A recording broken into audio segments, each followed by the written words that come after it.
right, everybody. Hello? Thank you so much for joining us. How are you all doing? Um, Feel free to put in the chat where you are joining us from today. You have a few options for talking with us today, but definitely use the chat to converse with one another. We're so happy that you're here joining us for our admitted now what next steps as first generation students. My name is Stephanie Molina. I serve as one of the assistant directors for our Office of Admission. And again, so happy to see all of you here with us today.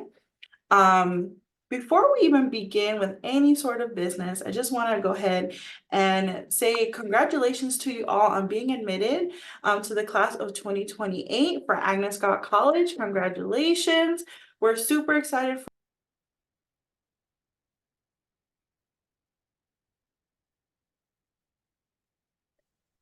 All right. If you don't know already, the classes for Agnes Scott College are different colors. So we have blue, yellow, red, and green. You all, as the class of 28, are the blue class. So a good little fun fact when it comes to Agnes Scott College. So for our Zoom today, you will see obviously our chat feature, so feel free to talk amongst one another. Go ahead and share where you are joining us from today. We'd love to see where you're coming from. And then if you have questions throughout the presentation, question for our panelists, especially that we will have later tonight, feel free to use the Q&A box to submit those questions to our team. We also have closed captions for the event, so if you want to see some subtitles, you can use that feature. In our chat for today, we have Riley, one of our admissions counselor, and our fearless campus visit coordinator. So if you came to a virtual Scottie Day, a campus tour, if you're coming to a Scottie Day in person, she is the person behind that. And she is in the chat to answer any questions that you might put in there and also share information through our presentation today. So without further ado, I do want to go ahead and have Jasmin introduce herself, who is the wonderful person behind this great event today.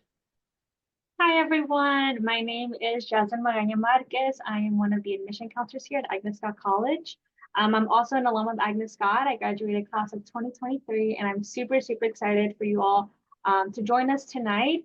I am a first generation college student myself, and so I thought it would be awesome to kind of have a space just for first gen admitted students to celebrate your accomplishment, knowing that, getting here is such a major accomplishment for you. So we're just going to go ahead and get started on just like understanding what it means to be a first gen student. So most of you know that you kind of self-identify as first gen, and this means that it could mean different things to different people. It may have like a different definition for different folks. Kind of the general definition is that it is someone who is a first in their immediate family to attend college. But it could be, maybe one of your parents attended college and the other parent didn't, and you still consider yourself first gen. It could be that maybe your parents assisted or attended school as non-traditional students, or maybe years after they graduated high school, and you still consider yourself to be first gen. So whatever it means to you, just accept that, and you are a first gen if you feel like a first gen. I thought it would be really cool to kind of ask some Scotties what it means to them to be a first generation college student. So I asked one of our wonderful student ambassadors, Salem Burdett, who is a first gen student, what it means to her to be a first generation college student. And so she said being a first gen means showing up for herself always. And then I also asked Xochitl Rodriguez, who is class of 2023. She has kind of a longer quote here. And I want to read it out just because I thought that she hit on some really important points. But while I read it out, if you all want to put in the chat what it means to you to be first gen, and it could be something simple, it could be something complex, whatever it means to you to be a first generation college student. And while you're doing that, I'll read Xochitl's quote.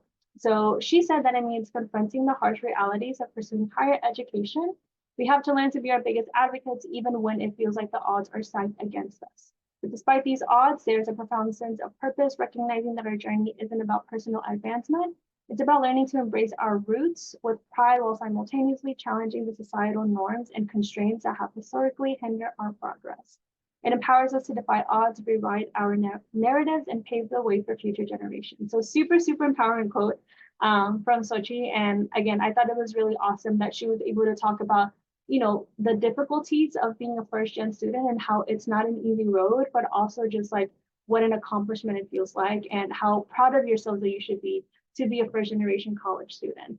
But yeah, we can move on to the next slide. And then Stephanie is going to talk a little bit more about kind of like general information of spring timeline and dates. Yeah, so now we're really gonna get started into the business part of our webinar today. I am loving the responses that you all are sharing on what being a first-year student means to you in the chat. So please continue to share. We would love to read that as we go along our presentation tonight. I do want to mention that there's going to be a lot of information that we're going to share today. We're going to go over some just general admission stuff, but also a lot of stuff about financial aid and the FAFSA. And so it might be good if you want to take some notes throughout the webinar as well. And please, please, please share your questions either in the Q&A box or in the chat box during this time, and we will be happy to answer your questions. So to get started, you might have been admitted not only to Agnes Scott, but to other schools, and that is amazing. Your timelines for those colleges versus Agnes Scott College might look a little bit different. At other schools, you might be asked to go ahead and, sign up for housing and pay that housing deposit, sign up for orientation that happens over the summer, and a lot of other different things as you're kind of figuring out your next steps as a student. With our timeline here at Agnes Scott, we don't do housing classes or anything like that right now in this moment. That happens after you enroll after May 1st. So at this present moment, what your spring timeline looks like as a current admitted Scotties is as soon as possible, please complete the FAFSA if you have not done so already.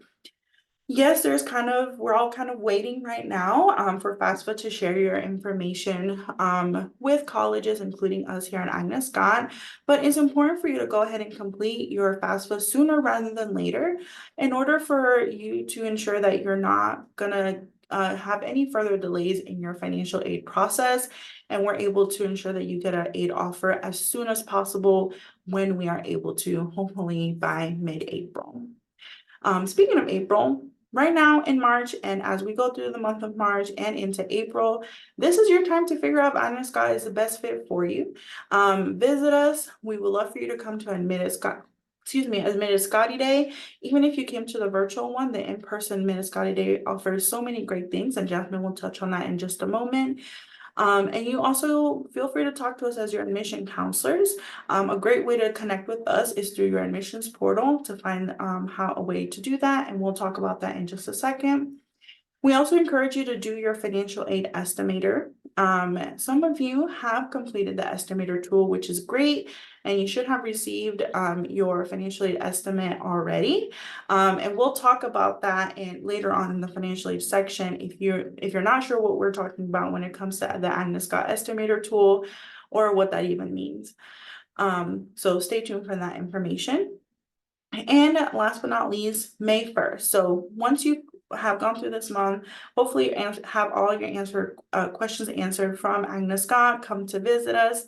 And May 1, you might feel good about Agnes Scott and maybe choose to deposit. We are still under the May 1st National College Decision Day. Our deposit deadline has not moved as of just yet, but we also want to ensure that you know that we want you to take the time to feel good about your decision to come to Agnes Scott. And if you need a little bit more time after May 1st to make that decision to deposit and really enroll, we can give you that time. Just make sure to meet with your admission counselor to really talk about that and just to let us know what you're planning and how you're feeling. I mentioned earlier, a great place to really find who your admission counselor is and a way to connect with us, amongst a lot of other different things, is through your admissions portal. If you haven't connected to your admissions portal just yet, please we encourage you to look through your email. We would have sent you an email with your login information as an admitted student. The admissions portal is a great way to find the contact information for us and also a link to conversations such as check-ins, financial aid conversations when we have those a little bit later, and just a great way to connect with us and find our contact info. You also learn about upcoming events, and this is also where you can view all the letters you received from Agnes Scott so far, like the main letters, such as your admissions letter, where you will get your financial aid estimator letter if you fill out the estimator tool. And later on in April, when you receive your official financial aid offer, it'll also show up in your admissions portal. Additionally, if you haven't logged into our Discord or been connected to the Discord, one of the things that I love about Agnes Scott is that we really try to make community for our students, so that way they can get connected with one another and really just have a space for themselves as admitted Scotties before they even step foot on campus. It's a great way for you to meet the rest of the Blue class. You can ask any questions of current students. Our student ambassadors are in there, and we are also in there to answer any additional questions that you might have as you go through March and April, figuring out if Agnes Scott is a good fit. And also we'll provide quick updates and news alerts from the admissions office to the Discord. So we definitely encourage you to go ahead, make a Discord account if you don't have one already, and join our Discord family. I mentioned a lot already about Agnes Scott being a perfect fit. So I'm gonna let Jasmin take it away to really talk about that piece. Yes, thank you so much, Stephanie. And also, I forgot to add, but this is a lot of information. So if you all, feel free to grab a notebook, grab something to kind of write down everything that we've been talking about, just because we know it's a lot. I just saw somebody ask about if this recording will be shared. If you want the recording, we are recording the session. So we will be able to send it to you because we know it is a lot of information. But yeah, back to this question, is Agnes Scott your perfect fit? So obviously right now you are in the process of receiving many acceptance letters and having to hone down on one school. And so you have to see which of one of these schools is a perfect fit. Now, for me personally, when I was looking into schools, something that drew me to Agnes Scott was her focus on global learning and leadership development. So in high school, I was really interested in community organizing and policy work, advocacy work, things of that sort. And so I felt like at Agnes Scott, it didn't matter what you were studying. It was all about like, how can you become a leader in your community? How can you help those in your community? And that was something that really stuck with me. So that was like my big question, I guess, for myself was like, which school is going to have that type of environment for me? So I would suggest that you all make like a little list of questions that may be like non-negotiables for you as you're making this decision. So we have kind of a few examples here. How far from home is the school that you're looking at? Can I have a car on campus? What resources are on campus for first generation college students? Are there specific like options in the dining hall that work with your diet? So it's things like this that are really going to help you kind of hone down your list from like maybe 10 schools to 2 or 3 schools that are going to make that decision easier for you. So I would definitely suggest that you look into creating a list for yourself of things that are important for you. Yeah, I know that one thing that was important for me was just having a community that looked like me. So I was just looking for that piece and that diversity component as well. So I think that's why it's so important to visit campus. And I know Jasmine will talk about that next. Yeah, so my next point is, when you really step foot onto a campus, it helps you so much in that decision-making process. So visiting a school can really make or break that decision for you. You can visit a school and you can really envision yourself there. You see the atmosphere. You're like, you know what? I could see myself being friends with these students in the library, or I can see myself having a relationship with this professor. That's really important, and you want to be in that environment where you feel safe. It could also be like you go to a school campus and you're like, actually, I feel uncomfortable. I don't see myself here. And that's also super helpful when making a decision like this. But you won't know until you visit campus. So I definitely suggest that you all visit campus if you're able to. I know we have a lot of students who are coming from out of state. But it's really awesome to just see the campus in person. We actually have 2 events coming up, March 23rd and April 13th. And those are our Admitted Scottie days. So during these days, you're actually going to get the opportunity to hear from our Agnes Scott community, connect with current students, even attend a mock class with professors. And then you also get a $1,000 Scottie Scholar Grant just by attending, which is super cool. But definitely, if you're able to register for these events, look into it. You can also, we have our daily tours during the week. And then that way you can, again, have a chance to step foot on campus. I know as a Persian student myself, honestly, the only time that I was able to really go to like a college campus was through field trips, which is really awesome. But it was super rare for me for like my family to be like, hey, like let's go, go see a college campus. But I think it definitely ties in with that first gen identity in a way. And I think now that I'm an admission counselor and like I see people come to campus and immediately after they're like, oh yeah, like this, this feels good. And it's super reassuring to us, but also to them because they're probably feeling overwhelmed and they visit a campus and it just made that decision so much easier. So definitely check out our mini Scottie days, our daily tours. We also in the late spring will have community conversations where you'll get the opportunity to connect with different departments and resources on campus, which is just an additional way for you to like really envision yourself on our school campus too.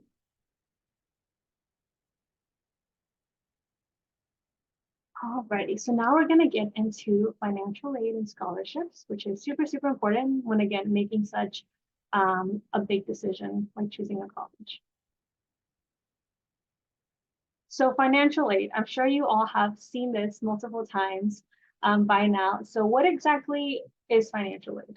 Financial aid encompasses the funds that can be used to cover your tuition, your housing, dining, books, supplies, and transportation. So all of these things are within financial aid.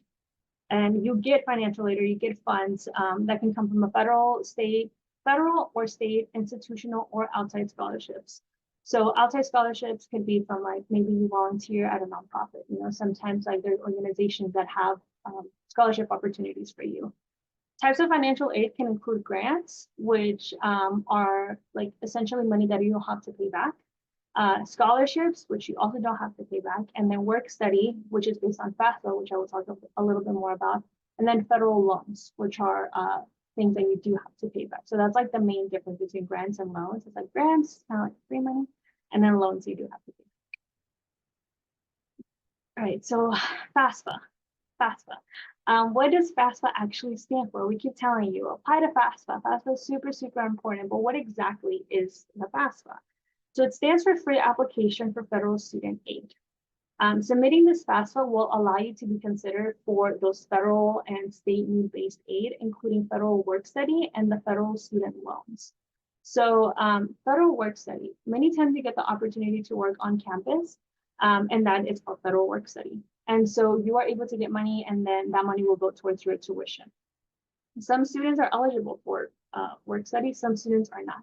You'll know that information once you submit that FAFSA. So once you have that, you'll know whether or not you can work a work study job on campus. Any aid that you qualify for after filling the FAFSA will be in addition to your merit-based scholarship that you've already received from Agnes Scott College. So at this point, you receive your acceptance, so you know the scholarship that you will be getting from Agnes Scott. So once you submit your FAFSA and you get additional grants and maybe you qualify for loans or work study, that'll be on top of those scholarships. I also wanted to add that citizens and eligible non-citizens are able to complete the FAFSA.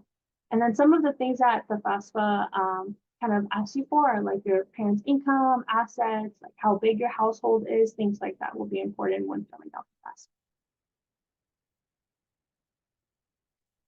So why is the FAFSA changing? Since this is probably a lot of your first time really completing the FAFSA, in previous years, FAFSA would open around October. So then by this time, you would have gotten your financial aid offer. This year, FAFSA is changing for the first time in over 40 years, which is a really long time. But in 2020, the FAFSA Simplification Act was passed by Congress. So these are the first changes that are happening to the FAFSA, again, in over 40 years. The purpose of this change was to make the application easier for students to complete. So instead of having to fill out 108 questions, now you only have to fill out 36. Because of the changes, I hope that it has been easier for you in terms of like the actual questions themselves. But because of all of the changes, there have been so many delays in the actual process. So that has impacted Agnes Scott's access to student financial aid information. So we're not able to even look at your FAFSA just yet. Right now, it said that we're gonna have access to it at the end of March. So fill out the FAFSA, but honestly, even if you fill out right now, we still can't see it. But the faster you fill it out, hopefully by the time we're able to see it, we'll be able to give you a financial aid offer soon. I did also want to talk about some unresolved FAFSA issues. So students whose parents do not have a social security number are not able to apply for the FAFSA just yet. So when I was a student and I was applying for the FAFSA, my mom didn't have a social security number. So I had to put like the zeros and the social security number for her. And instead of signing electronically, I actually had to print the paper. She had to sign it by hand and then had to mail it. So there was an extra step. Unfortunately, there is not the, like, we don't have the opportunity or the chance to, for students whose parents do not have social to even fill it out yet.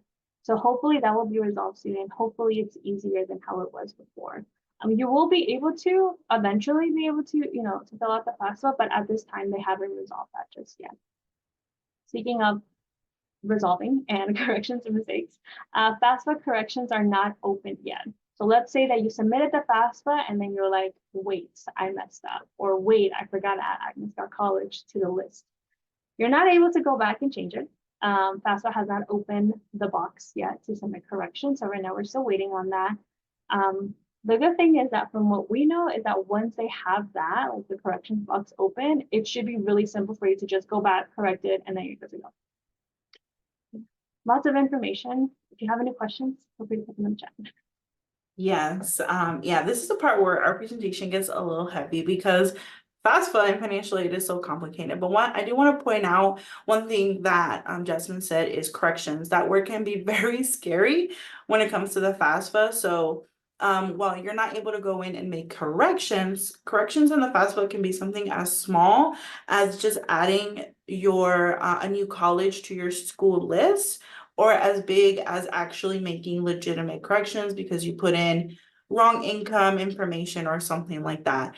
So when your FAFSA is done being under review or whatever the category is right now, and you realize, oh, I haven't added a school to my FAFSA, you go in, you make a correction, and then you save it just to add that school.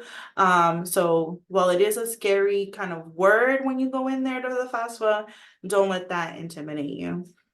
And so while the FAFSA has just been a whirlwind, we have decided to make a solution to our small FAFSA, a very big FAFSA delays that we have here at Agnes Scott. So you may have remembered me mentioning earlier about the Agnes Scott estimator. Some of you have filled out the estimator, which is amazing. So in order to really solve the FAFSA delays and give our students the option to really provide an estimate of what you might expect from the financial aid offer, we created the estimator tool. So we hope that this really provides students the opportunity, the students and their families and their supporters, the opportunity to kind of get an idea of what they might expect from Agnes Scott Financial Aid. It'll have information from, if you're a Georgia student, if you get Hope or Zell Miller, or not Zell Miller, but Hope Scholarship probably. It'll have information about some federal aid and any need-based aid and things of that nature. So there's some good information in there if you fill out the estimator.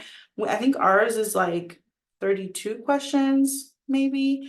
So it's a little bit shorter. You do need your 2022 taxes in order to complete the estimator. It is for students that are eligible to fill out the FAFSA, and you will be required to fill out the FAFSA in order for the estimator to be accurate, because at the end of the day, your official financial aid offer is coming from your FAFSA. The estimator is just, again, a way for you all to kind of see something in this time of uncertainty on what your aid might look like with Agnes Scott College. So it won't have all the pieces of your official financial aid offer, but it'll have a good chunk of it. So you get that idea. Feel free to scan the QR code. Riley will put the link in the chat for you to fill out the estimator. You do need to log into your admissions portal in order to access the estimator as well. So we talked about earlier a delay in our financial aid timeline. Or sorry, we talked about earlier about your spring timeline. So now let's really talk about what this looks like in your financial aid timeline with the delays that are happening because of the FAFSA. So we launched our estimator in February. If you filled out your estimator whenever it became available, last Friday, you should have received the first round of financial aid estimate offers. So that would be in your portal. You would have gotten an email saying, hey, your estimator is ready. If you have not filled out the estimator yet and you do so after today's meeting, that's amazing. Usually the turnaround time to receive your estimator letter is about 1 week once you complete your estimator tool. So here we are now in the month of March. Supposedly by mid-March, the Department of Education is going to send out your FAFSA information to colleges. We're hoping that's true. We're gonna hope for the best here. So once colleges get that information, but from mid-March to April, our financial aid office is gonna be working really, really hard to get all that data, set up new software to match, your FAFSA for this year and prepare our new financial aid offers letter. So it takes time. Once we receive your FAFSA information, it takes time for financial aid offices to really know what they're working with every year. So we're hoping by mid-April, students will have their official financial aid offer letters. These letters are mailed to you through the post office, but they are also available again in your admissions portal. So just make sure that you're checking that. And if you have questions, make sure you're reaching out to your admission counselor for that. We know that aid is a really big piece of, everyone's journey. Maybe outside scholarships will really make or break you coming to any school. Maybe that is true for Agnes Scott. So we just wanted to take a moment here to highlight our outside scholarship resource page and our scholarship website. We have a list of scholarships that our students have received in the past that are not related to Agnes Scott, but they received the scholarship and they're able to use it here at school. So we encourage you to follow that QR code. Riley will put that link also in the chat for you all to get some additional outside resources. I will say that as we continue through the month of March, those opportunities might begin to narrow down a little bit. So just remember to set realistic goals for yourself if you're still filling out outside scholarships, or if you're beginning to do that now. Give yourself, I'm gonna apply to 1 or 2 scholarships every weekend, or every week, and you keep working at it, because it does take time for you to fill these things out and then to hear back from them as well. But now is really the time to get on it if you have not done so already. So I know that was a lot of information, and we are going to go ahead in our next few slides. We're going to show you some examples of what a financial aid award letter looks like. So I want you to keep in mind that this information is from last year. And so this is just an example. What we wanted to do here is really provide you some general idea of what you should expect from a financial aid letter in terms of the format and the information that we're providing you. Not what you're going to get, but the information that we're providing you in terms of the financial aid award letter. So in the first page of your award letter, you will see a breakdown of all the scholarships and grants that you've received from Agnes Scott, from the federal government. If you live in Georgia, any state Georgia aid that the state of Georgia will give you, and additionally any need-based aid that you've received. So I'm going to put my mouse on the screen. And right here we have the very first thing you'll see is your merit-based scholarship.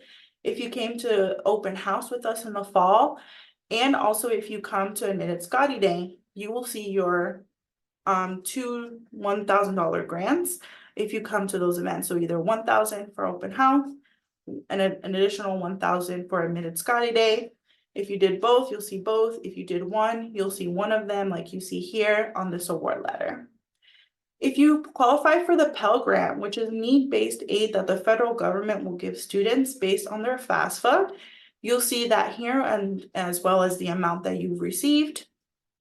You will also, if you live in Georgia, Georgia gives a small additional grant for students that have applied to private schools, and then you also see the Hope Scholarship as Georgia students. If you qualify for Zell Miller, again, this is only for Georgia students.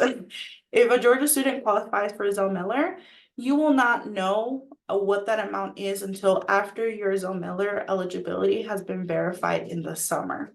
So you have to graduate before we know as a college, the financial aid offices know if you are good to go with your Zell Miller, and then we will replace your Hope Scholarship with the Zell Miller Scholarship, which is about over $1,000 more basically than the Hope Scholarship. So keep that in mind.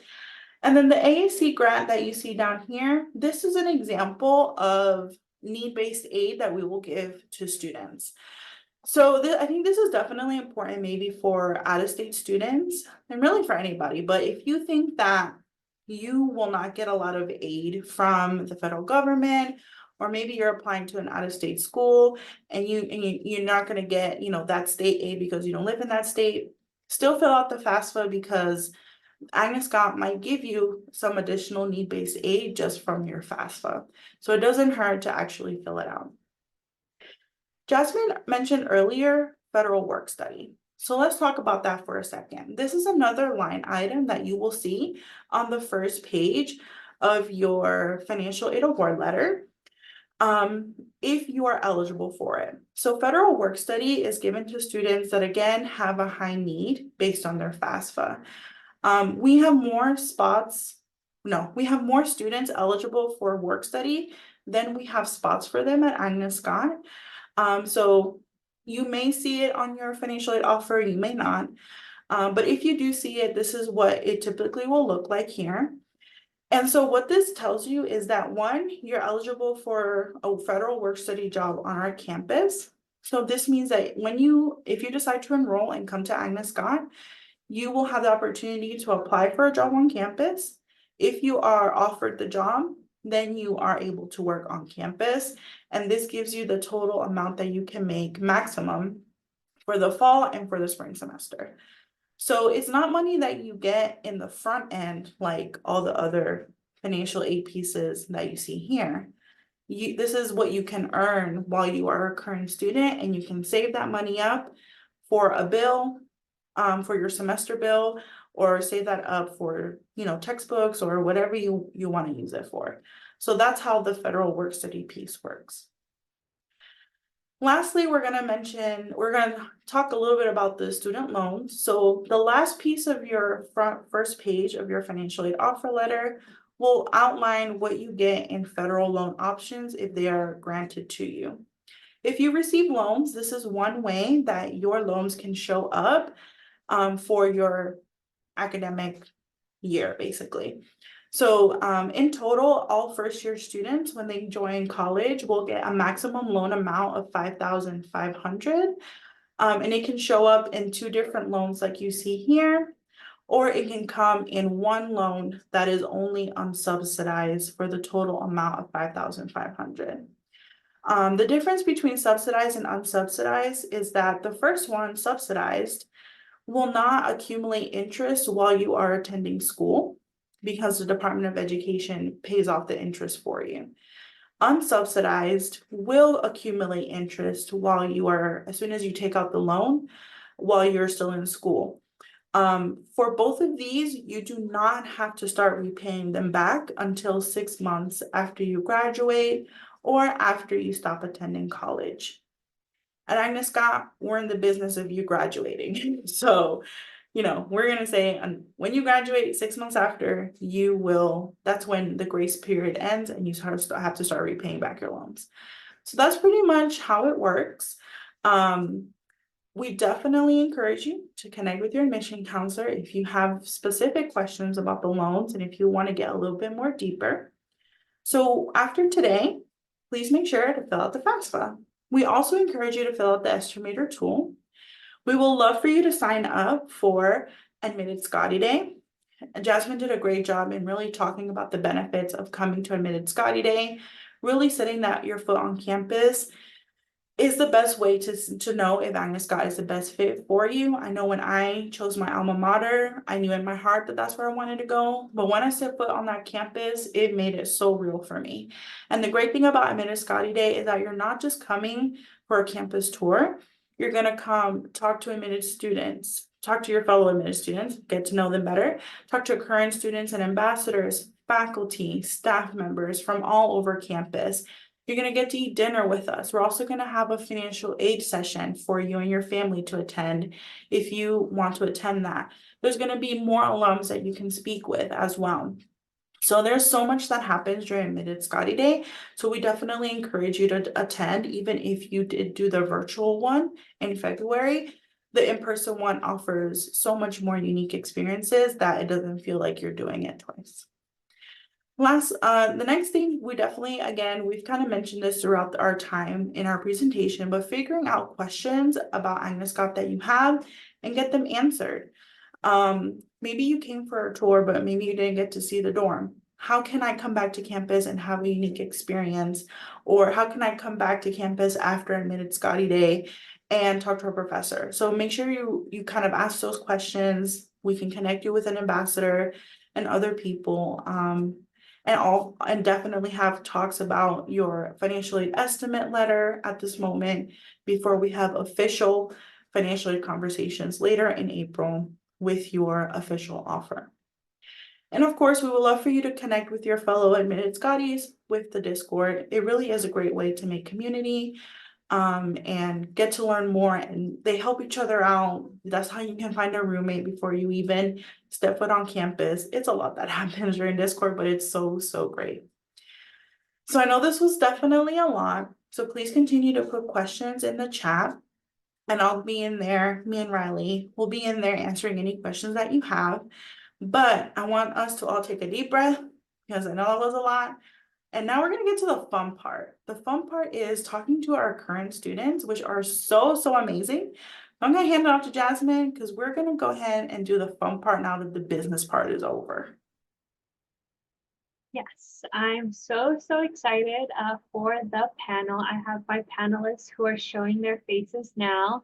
But we have our awesome 3 first-gen panelists, Kathy, Kimberly, and Leana. I'm actually going to give them a chance to just quickly introduce themselves. I know you can see here, but if you want to just talk about your major, what you're studying, maybe when you can graduate, all that good stuff really quickly. Kathy, let's start with you. Let's go, Kathy. Yeah. Hi, I'm Catherine Araujo Hernandez. I'm a public health and psych double major. I'm actually also an ambassador. So if you come to Admitted Scottie Day, you could have me as your tour guide. So yeah, and then I'm also part of Pathmakers, as I'll let Kimberly and Leana touch on that more. Hi, my name is Kimberly Sanabria. I am a chemistry major, AI minor. I'm a sophomore, and I'm also part of Pathmakers. And I think we're talking about Pathmakers a little like I got after a few questions, but also part of Pathmakers. Hi, I'm Leana. I'm a public health major. I'll be graduating this May. I'm also in Pathmakers, and I'm also our first generation college student senator in SGA. So I'm a resource while I'm still here for all of you guys and for first gen students. Hey, thank you all so much for those intros. So we're going to go ahead and get started. I have a few questions for you all 3, and then hopefully afterwards, our students also will have the opportunity to ask any questions they may have for you. So my first question is, what support did you receive in your environment during your college application process? So going back to baby you at 18, looking into colleges, what support did you receive during this time? Kimberly, you want to start us off? Okay, I'll start off. In my personal life, I had a a teacher I was really close to because I was interning with her and I had her for a few science classes like AP Chem, AP, blah, blah, blah. So I really just came to her at one point and I went, hey, college has been like my biggest dream. So I know a few things, but like I feel like I don't know anything at the same time. Like, what do I do? And she really just helped me break it down and be like, okay, have you filled out FAFSA? Have you taken your ACT? And just even like the baby things to ensure that I was in a good place and I felt like I had something ready for me to before I like went deeper into my application. So having that personal, just like asking someone in my life, like, hey, I don't know what to do, but like I want to do something, was really important. And it was really scary for a long time because it felt like almost embarrassing because it's like, yeah, I'm 18, but like I don't know what I'm doing. But it really helped me in the long run. So if you're that person, like speak up, ask someone, like trust me, people will help you.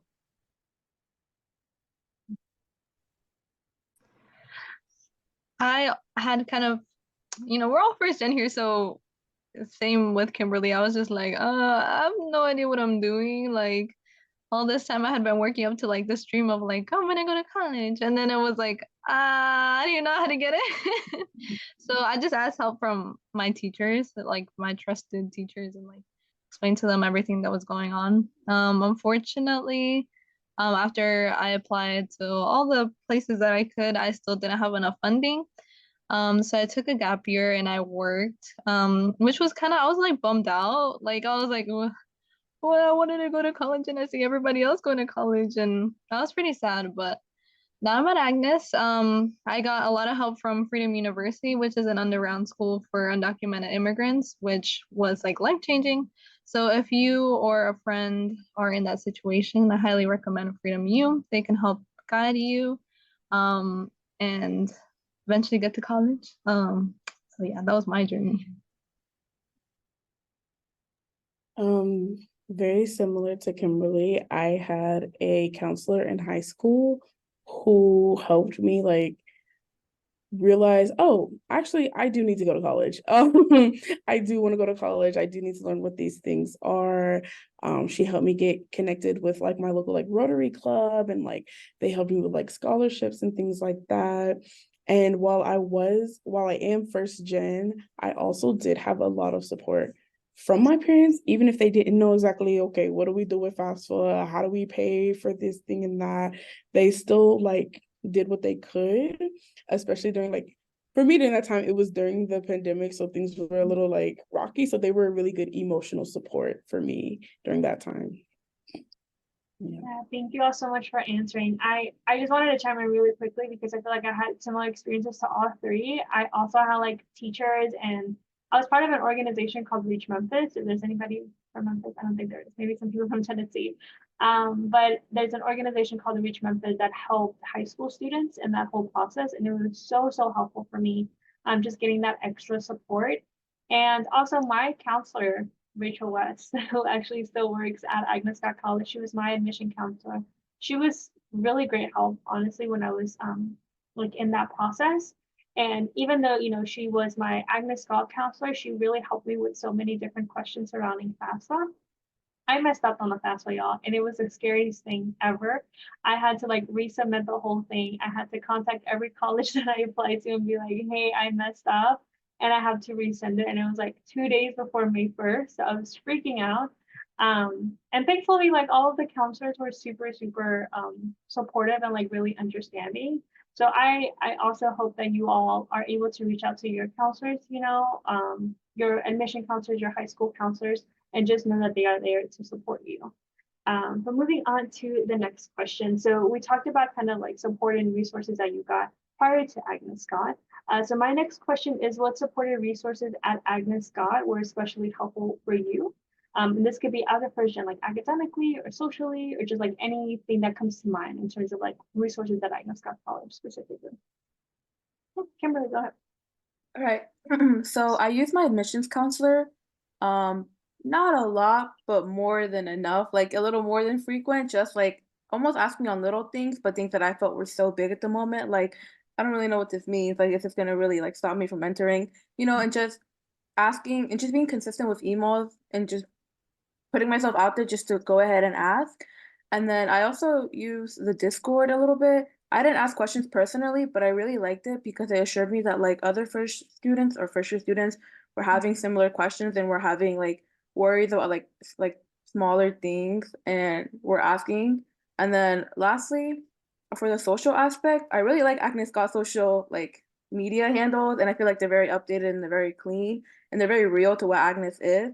So being able to go on there and see like real students in the comments, real students in the likes, and like stalk them a little bit and be like, what's going on this campus, like behind this Instagram page, was really nice to me and reassuring because it built like that social life in my head and just like, okay, am I gonna fit in there? Like, do I see myself interacting here?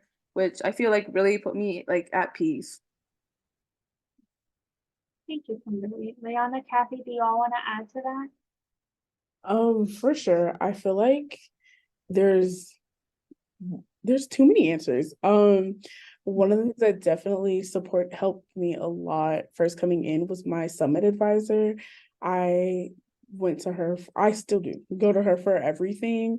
Even questions like one of the first things they tell you at Agnes, like, if I don't know the answer, I can find someone who does know the answer. So I would just take all of my questions to her and she would help me find the right people for that.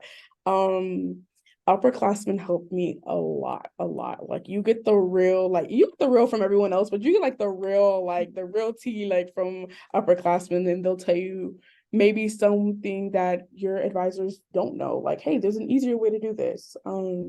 Yeah, and they're really looking out for you, so that was really great.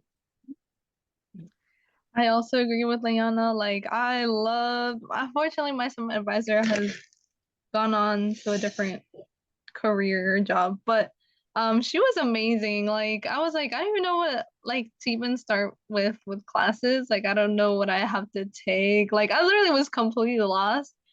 And she's like, okay, so like look at this worksheet and just tell me like what you're interested in, and like she helped me build out my schedule, and I was like every single time I was like, oh, it's so good. Like I love all my classes. So yeah, the advisors are amazing. Um and then also the teachers, like if you literally need help with anything or you have something going on, like you can like literally just talk to them and be like, hey, I don't know, I'm like kind of struggling. Or even if it's like about the coursework, or even if it's not about the coursework, they're pretty willing to help you. So yeah, and then of course the people, and then path makers, path makers, just to give it a definition, is just the first gen initiative at Agnes Scott. So we're just trying to foster a community where everyone feels welcome and just offer support. So as a first year, I would just go to the meetings, and it'd just be nice to have people to relate to. Yeah, for sure. I also would talk to my summit advisor a lot. I remember my sophomore year, it was like all virtual, and I had to take a stats class, and I'm not a STEM girly, so I was like, this is so hard to do it virtually. Like I already can do it in person, but virtually, like it's another level. It was like a statistics course. And I remember my advisor was like, you can drop the class. And I was like, what do you mean I can drop the class? And she was like, yeah, like we're a few weeks in, like just drop it and it won't impact your grade. And to me, that was so mind-blowing. And I was like, oh my gosh, let me just drop it. And like I just felt so much more comfortable when we came back in person. I took that course in person and it was just so much easier. But yeah, my advisor was also like super, super helpful during my time at Agnes. So shout out to our summit advisors. They were really cool.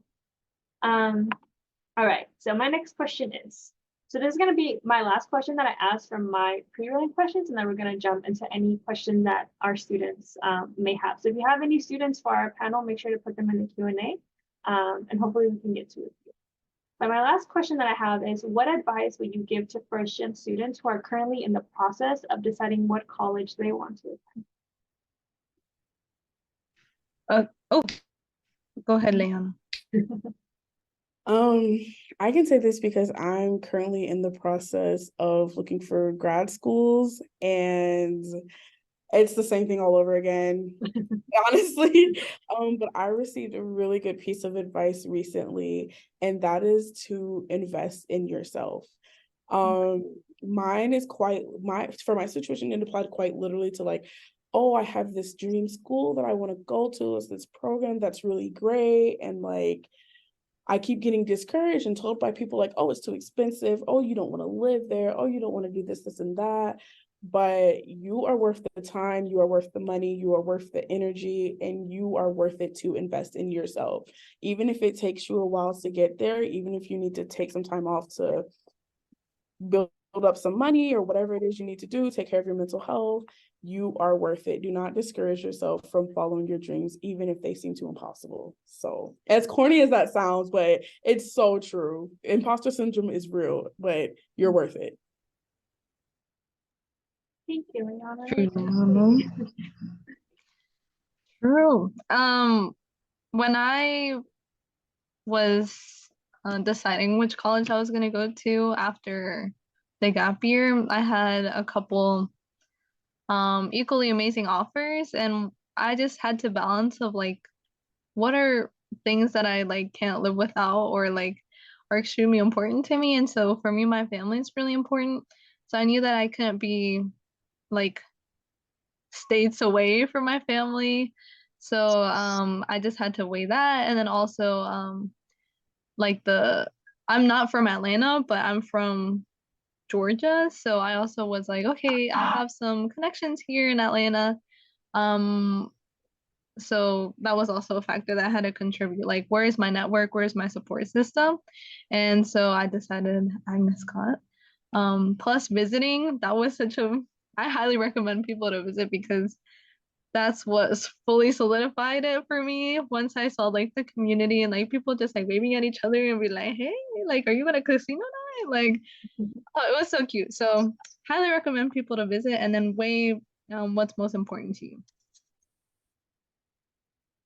Kimberly, you want to add some? Yeah, I mean, my answer is a mix of like what Leona and Kathy said. Like invest in yourself and just like be so for real with yourself and like what you care about, like what you can live without, what you can like in state, out of state, like regardless of the money, like could you even do that? Like mentally, like are you okay with that? Just like be so for real with yourself and what you really need in order to succeed in college because it is scary and it is going to be like hard at times, you know? So just to like decide what's best for you because it is going to build on your career for the next 4 years. But yeah. Thank you all.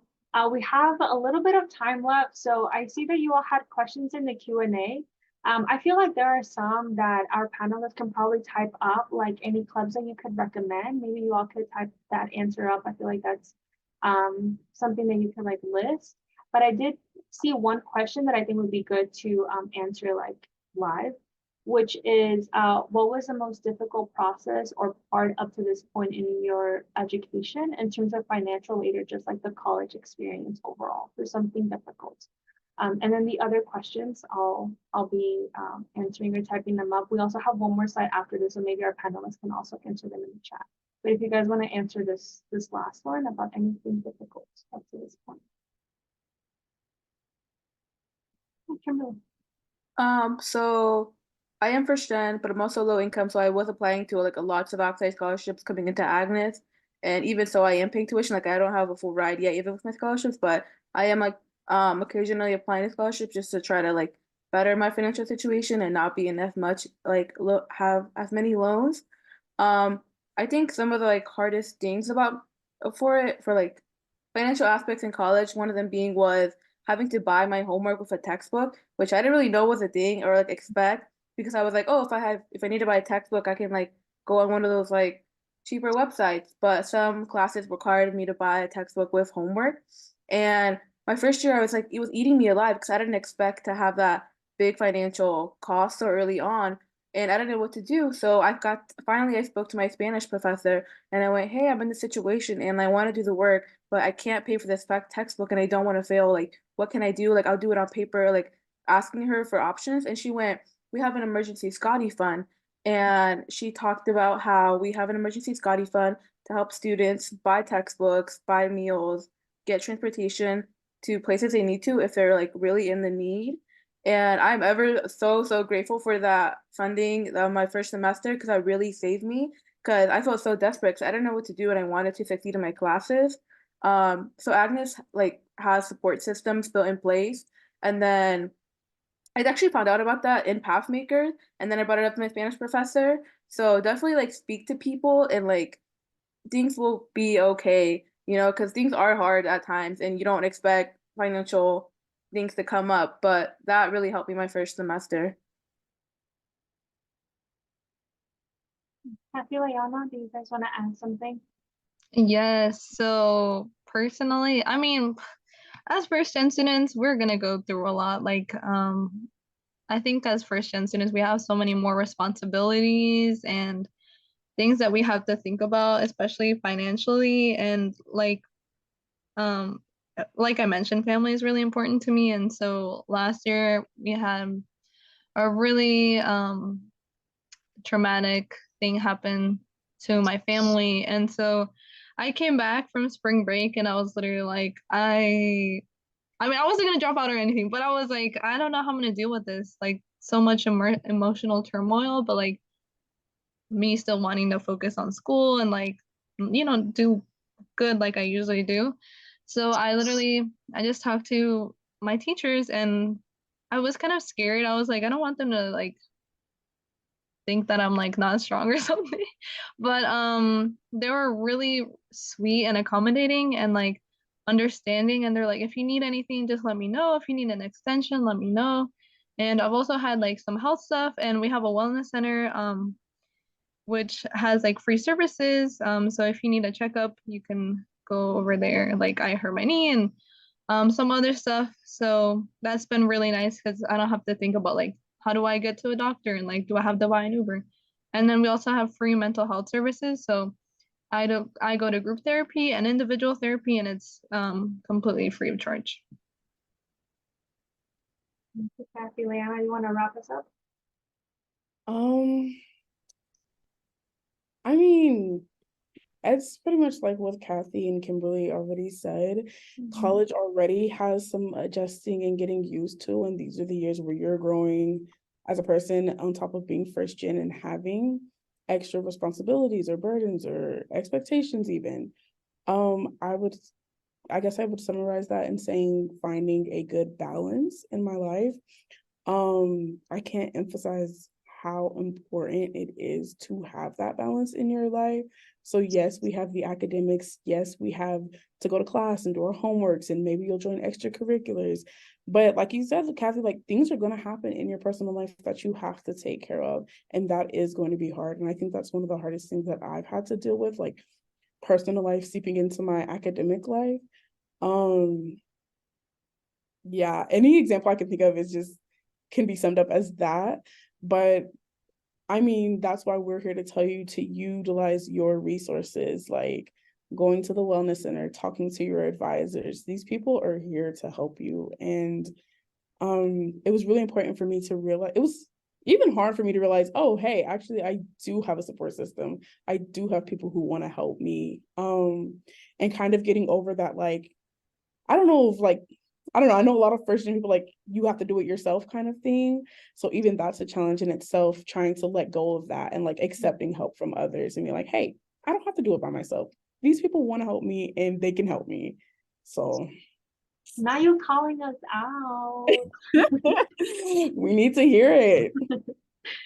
Thank you all so much. So that was the last question for this panel. So I just want to thank our three amazing panelists so much. I'm so proud of them. So proud of you all for creating such an amazing space with Pathmakers. If you all don't mind putting your email in the chat, maybe like if some of our students have specific questions that we weren't able to answer during the webinar, if y'all want to email our awesome panelists, and they can be able to help. And they'll also be in the chat in like for the next 1 or 2 minutes. But we have one more slide for the webinar before we close out officially. And it's on Pathmakers.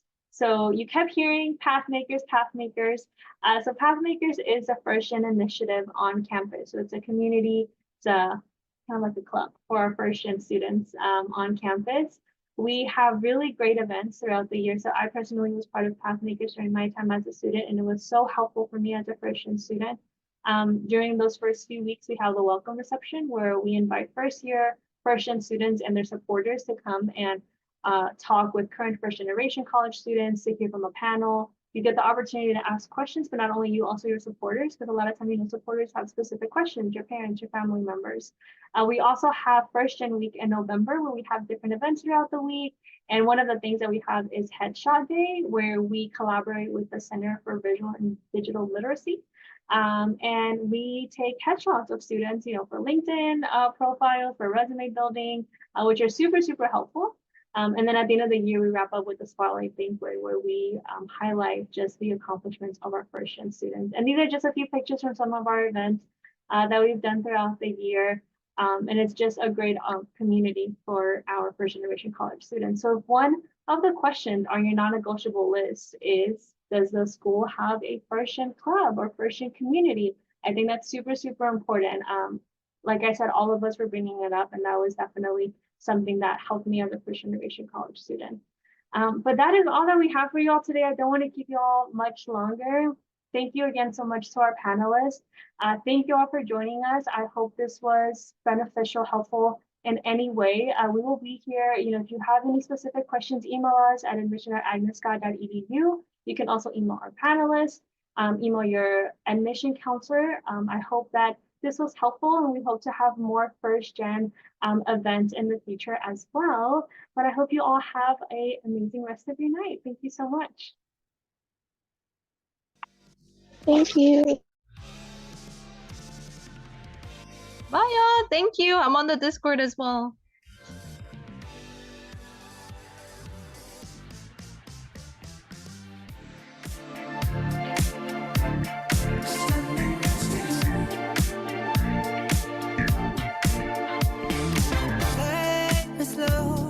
I push up on this funk and give me miracles.